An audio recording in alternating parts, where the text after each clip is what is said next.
Hello everybody, welcome back to another Yu-Gi-Oh! Master Duel Closer Look video. A new series that I'm starting where I've actually picked different types of cards in Yu-Gi-Oh! This game in particular, and kind of look closer exactly if they're good or bad, if they suck, if they're amazing, if they can be used, they can't, yada yada, either way. So I've already done episode 1, which is Lava Golem, that is already out and released up on the TheZoneGamingGo channel. But now we're doing Perfectly Ultimate Great Moth. So the reason I chose Perfectly Ultimate Great Moth is because it actually is one of my favorite cards, despite it not showing up all that much, and it's probably one of the most powerful cards that you'll ever see in terms of being insect. Now insects are usually very tricky cards to actually work with, or not work with, but actually kind of fight against, because they have various effects. One of my favorite characters in Yu-Gi-Oh! Weevil Underwood is a primary insect user. That being said, some smart facts about the Perfect Ultimate Great Moth is that it has 8 stars, 3,500 attack, 3,000 defense.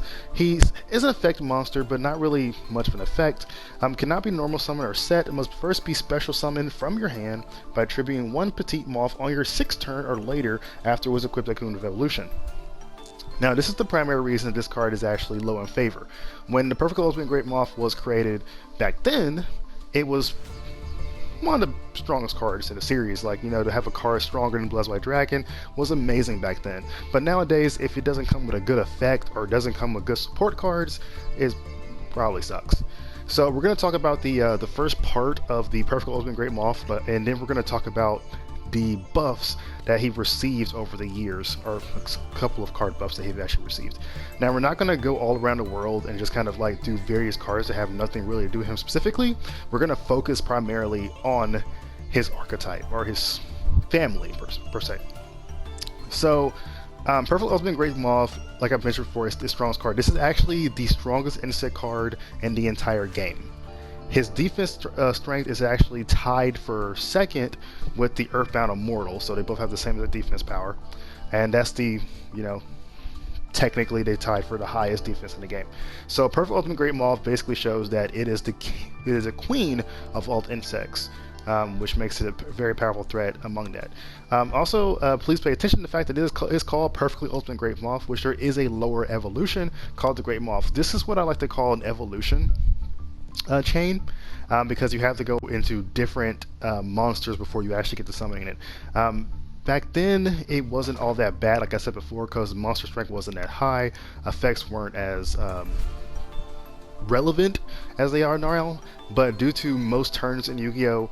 Summoning multiple monsters and getting rid of kings constantly on the field, the actual summoning conditions of Perfectly Ultimate Great Moth is pretty unnecessary. Like, you'll probably choose an Earthbound Immortal insect over Perfect Ultimate Great Moth, or the Insect Queen over this monster, I mean. So let's first talk about how to actually summon Perfect Ultimate Great Moth.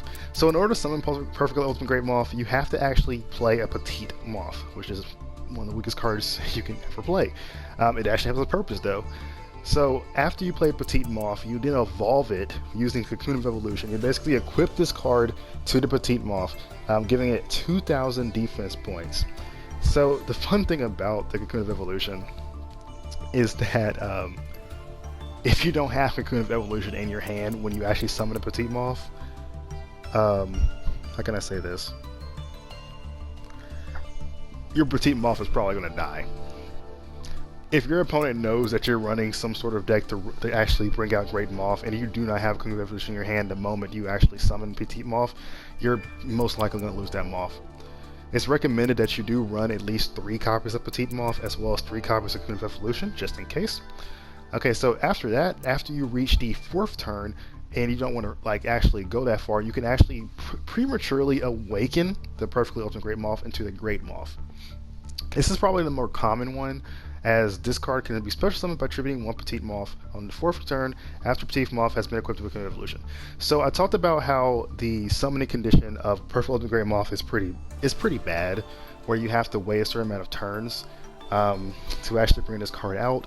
But when you actually think about it, and when you read the effect special summon by attributing Petite Moth, that means that Great Moth isn't a normal Earth set or tribute, whatever you want to call it. This card basically comes out for almost free as long as it's the 4th turn or this is, yeah, sorry, this is one of the forfeiture turns after Petite Moth has been equipped. Now, if you want to wait into the 6th, you can actually go into Perfectly Ultimate Great Moth, and that's where you're going to get 3 out of 500. This is where you're going to get the strongest insect card in the game. Now, like I mentioned before, the attack points wasn't that bad back then when Perfect Ultimate Great Moth was in power, and there were ways to actually stop this threat. One of the main ways to stop it was the Parasite trend, using Drill Bug to actually get the Parasite from your deck, so that way you can actually play Parasite Parasite. Using Parasite Parasite will make it so your opponents basically okay, sorry. Let me just read the effect to you. Shuffle this card face up into your opponent's deck. If you draw this card after it was added to your deck by its effect, special summon it into defensive position. If you do, take 1000 damage. All monsters controlled by that player summon this card. Summon this card by its effect become insect monsters.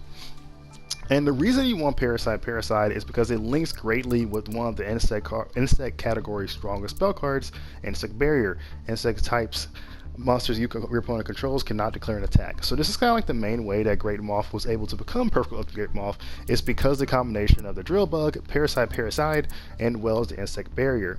Of course, you have to add DNA Surgery if you don't actually have Parasite, which can turn all face-up monsters on the field into that current type, so you can make them all insects, and the Insect Barrier pops out. It's a good thing too, because Insect Barrier only applies to your opponent, so you're basically free. This is kind of a slow startup. I mean, if you get the perfect hand, like if you actually do end up getting Parasite, or if you not Parasite, but you end up getting cards like,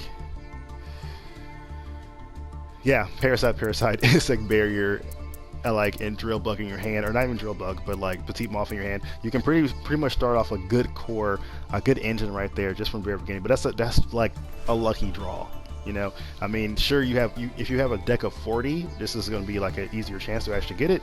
But then again, it's such a long thing. So Great Moth actually does have other cards within its trend. Larva Moth, which I think this card is absolutely useless. I'm just going to say it's useless. This card basically allows you to evolve Petite Moth prematurely into a Larva Moth on the second of your turns after Petite Moth. This card is completely bad, and I don't usually say things are bad because I believe everything has a purpose, but this thing has no purpose at all. I don't even know why you would use it. Maybe because it has 2 stars, and maybe you have an insect, some synchro, or whatever bull crap that you want to combine with it, but in my opinion, this card is trash. Okay, you could do XYZ now. I guess that could matter, but it's whatever. So because of now, and like I said, multiple monsters being summoned on the field, destroying spell and trap cards, destroying monster cards, this gets a big baddie, but it's a freaking pain to actually summon.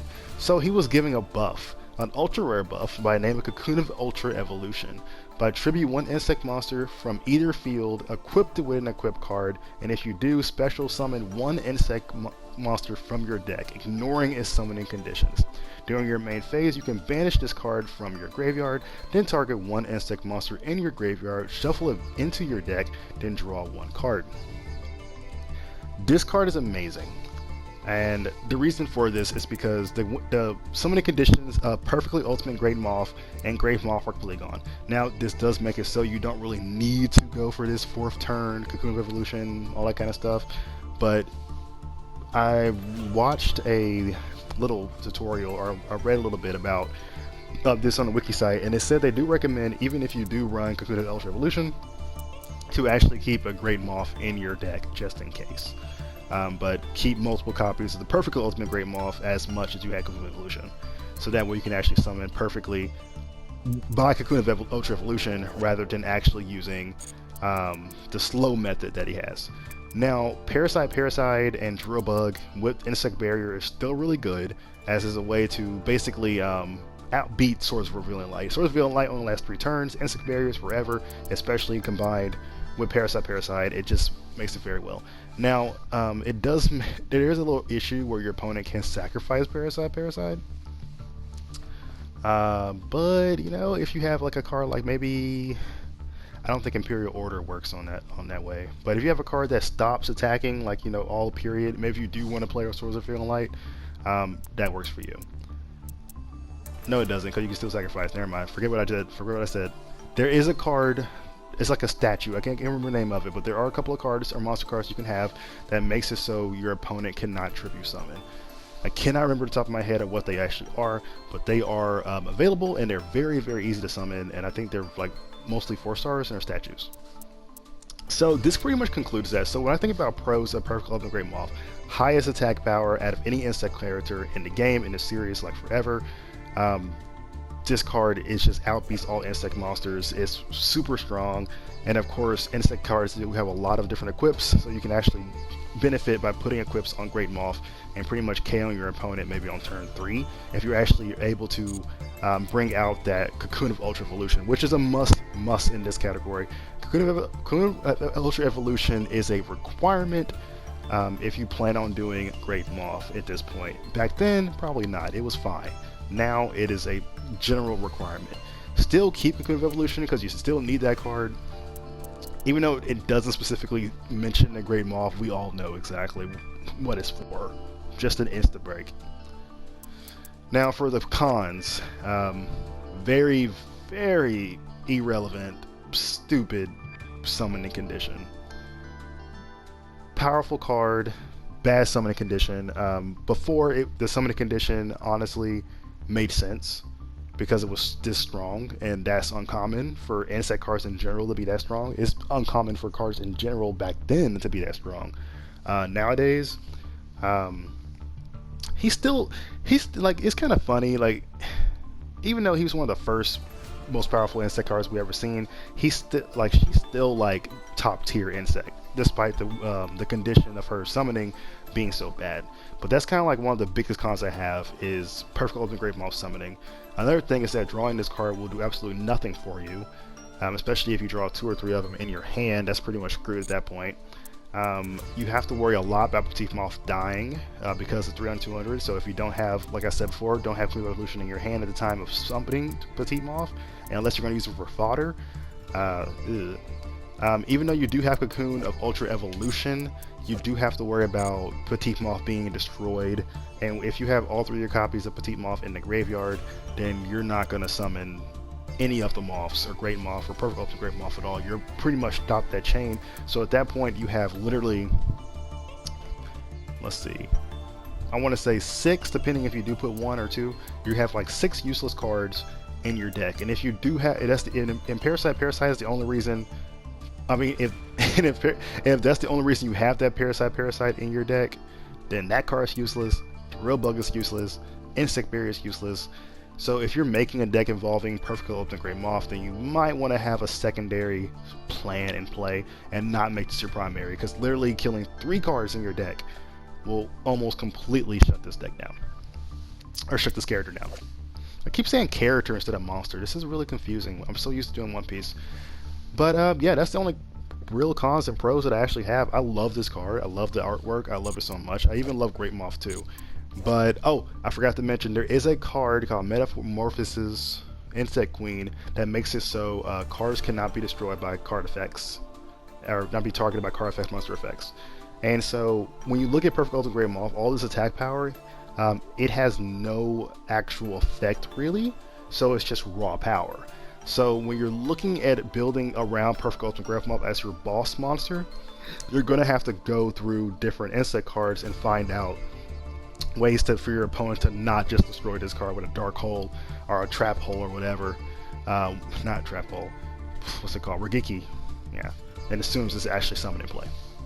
So guys, that's it for the closer video for Perfectly Ultimate Great Moth. Hope you enjoyed it. Next one will be Toon World. That one will actually be streamed. Until next time, have a good day.